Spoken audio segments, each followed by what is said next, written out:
আজকে শুরু করছি একটি কেস হিস্ট্রি দিয়ে। একজন ব্যাংকে কাজ করেন। মেইন সমস্যা যে কোনো ক্লায়েন্ট আসে, তার সামনে যে লিখতে হয়, সে লিখতে গেলে অনেক ক্ষেত্রে লিখতে পারে না, হাত কাঁপে। সামাজিক বা আর্থসামাজিক অবস্থানে তার চেয়ে একটু উপরে তাদের ক্ষেত্রে তার এই সমস্যাটা অনেক বেশি হয় না, এবং এটার কারণে সে খুব মানসিক যন্ত্রণার মধ্যে ঠিক একই সমস্যা আমার পেশেন্ট। সে একজন ছাত্র, ক্লাসের মধ্যে পরীক্ষার সময় সে কোনো লেখার বিষয় থাকে, লিখতে পারেন, লিখতে গেলে হাত কাঁপে। কিন্তু দেখা যায় যে যেই সাবজেক্টটা নিয়ে তার আসলে পরীক্ষায় বসার কথা, সেই সাবজেক্টটা সম্পর্কে যথেষ্ট পরিমাণে তার প্রিপারেশন রয়েছে, পুরা উত্তরগুলা পুরাটাই জানে, কিন্তু এই পরীক্ষার সময় অন্যান্যদের সামনে, বিশেষ করে যদি টিচার থাকে, লিখতে তার অসুবিধা হয়। এ ধরনের কিন্তু সমস্যা নিয়ে আর একজন মাও আসছিল তার সন্তানকে নিয়ে।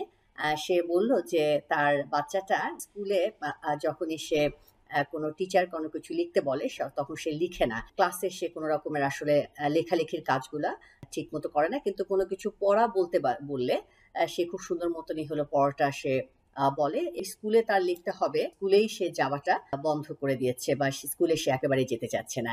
তো আমরা আজকের কথা বলবো যে যাদের অন্যের সামনে তার লিখতে সমস্যা হয় আর লিখতে গেলে হাত কাঁপে, সে বিষয়টা নিয়ে দেখতে থাকুন ভিডিওটি।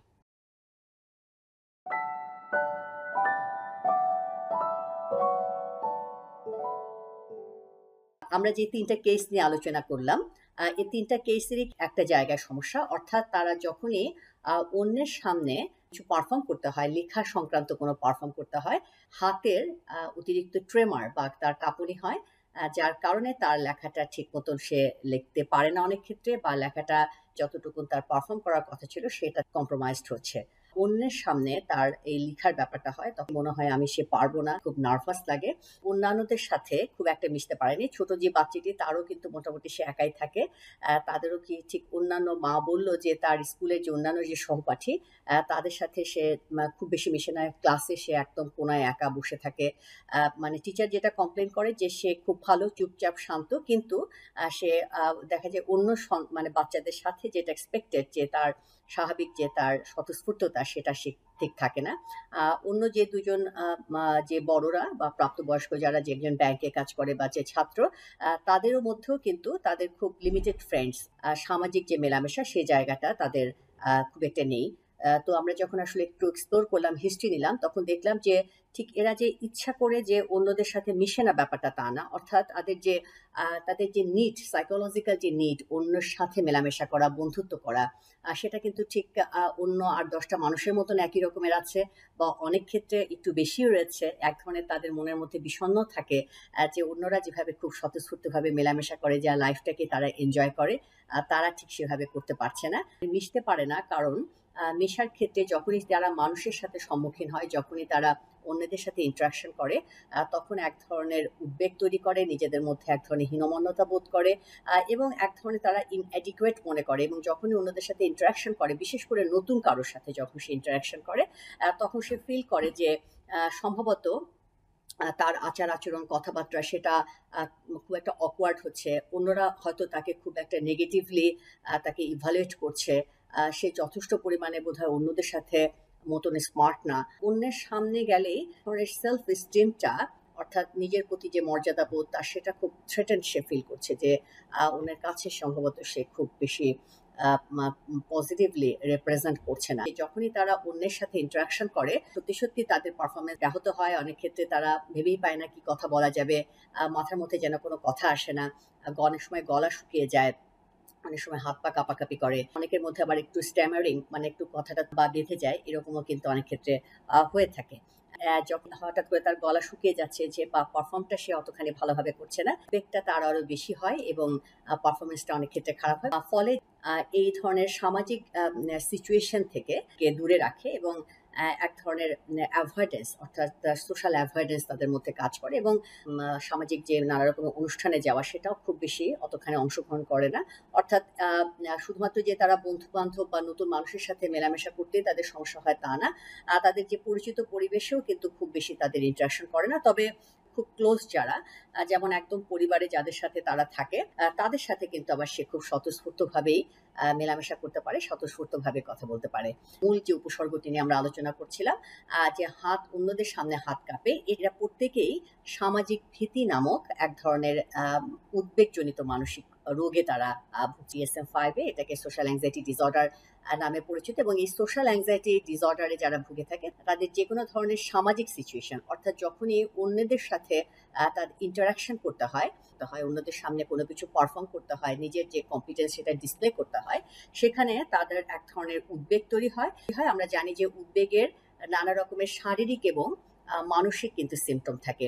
শারীরিক যে সিমটম হয় এটা আসলে মূলত তার সিম্প্যাথেটিক যে ওভার অ্যাক্টিভিটি হয় সেটার কারণে তাদের বুক ধরফর করে, গলা শুকিয়ে যায়, এবং এই হাত পা কাঁপাও কিন্তু এই সিম্প্যাথেটিক ওভার অ্যাক্টিভিটিরই উদ্বেগের যে শারীরিক উপসর্গ সেটারই কিন্তু একরকম সিমটম। অন্যদের সামনে হাত কাঁপা বা এই যে তাদের লিখতে অসুবিধা হচ্ছে, লেখাটা আসছে না, যে এটাও কিন্তু তার এক ধরনের উদ্বেগেরই অর্থাৎ অ্যাংজাইটিরই একটা ম্যানিফেস্টেশন। এবং যেটা বাচ্চাটির কথা বললাম, যখন স্কুলে যায়, স্কুলে কিন্তু তখনই যেহেতু তার অনেক সোশ্যাল ইন্টারাকশনের সাথে করতে হয়, অন্যান্য বন্ধু বান্ধব, অন্যান্য টিচার এদের সামনে যেহেতু তার কম্পিটেন্সটা ডিসপ্লে করতে হয়, এখানে কিন্তু তার তখন এক ধরনের উদ্বেগটা বেড়ে যায়। এবং উদ্বেগ বেড়ে যাওয়ার কারণে তখন দেখা যায় যে পার্টিকুলারলি তার লিখতে তার অনেক ক্ষেত্রে অসুবিধা হয়। এবং ব্যাংকে যে কাজ করে তারও কিন্তু সে একদম স্পেসিফিক ভাবে বলল বিঘ্নতাটা কিন্তু বাড়ে যখন ক্লায়েন্ট আসলে এবং একটু তার সোশিও ইকোনমিক্যালি তার চেয়ে একটু আপগ্রেডেড, উদ্বেগটা বেশি হয়, কারণ তার মনে হয় যে এদের কাছে বোধহয় আমাকে আসলে খুব ইনঅ্যাডিকুয়েট হিসেবে আমি প্রকাশিত হচ্ছে। সোশ্যাল অ্যাংজাইটি যে অনেক সময় গলা শুকিয়ে যায়, যারা উদ্বেগে ভুগে, কোনো কিছু যদি পড়া বলতে হয় বা মিটিংয়ে কথা বলতে হয় বা কোনো প্রেজেন্টেশন দিতে হয়, তাহলেও কিন্তু তাদের মধ্যে অনেক রকমের সমস্যা থাকে। অনেকে বলে যে বিশেষ করে যারা পেশাগত নানাভাবে জড়িত রয়েছে, যে যখনই তাদের কোনো সিনিয়রদের সামনে, সিনিয়রদের পক্ষে যেতে হয়, সিনিয়রদের সাথে কোনো রকম ইন্টারাকশন করতে হয়, সেখানে কিন্তু তাদের এই উদ্বেগটা তাদের বেড়ে যায়। তো এই সোশ্যাল অ্যাংজাইটি যেটা বলছিলাম, যে তার যে কোনো ধরনের সামাজিক সিচুয়েশনে তার উদ্বিগ্নতাটা অনেক ধরনের ইন্টেন্সিফাই করে, বেড়ে যাচ্ছে, উদ্বেগটা এতখানি ডিসকমফোর্ট তৈরি করে, অ্যাভয়েড করে। এবং যেটা মানসিক যে উপসর্গগুলো হয়, মানসিক যে চিন্তাটা কাজ করে, ওই সময়টা তাকে খুব নিজেকে ইনঅ্যাডিকুয়েট ফিল করে, অন্যের মনে হয় অন্যের চোখে বোধহয় সে নিজেকে ছোট ফিল করছে, সামথিং কোনো নেগেটিভ কোনো কিছু সে করে ফেলবে, কোনো অকওয়ার্ড কোনো কিছু করে ফেলবে, কোনো এম্বারেসিং কোনো কিছু করে ফেলবে। সেলফ এস্টিম যেটা, অর্থাৎ তাদের নিজেদের প্রতি যে যে জায়গাটা, আত্মবিশ্বাসের জায়গাটা, আত্মমর্যাদার জায়গাটা, সেটা অনেক ক্ষেত্রে ইনঅ্যাডিকুয়েট থাকে। ইনঅ্যাডিকুয়েট থাকে মানে হলো তার যতটুকু যোগ্যতা, তার যতটুকু ক্যাপাবিলিটি রয়েছে, তার চেয়ে কিন্তু নিজেকে একটু ছোট মনে করে।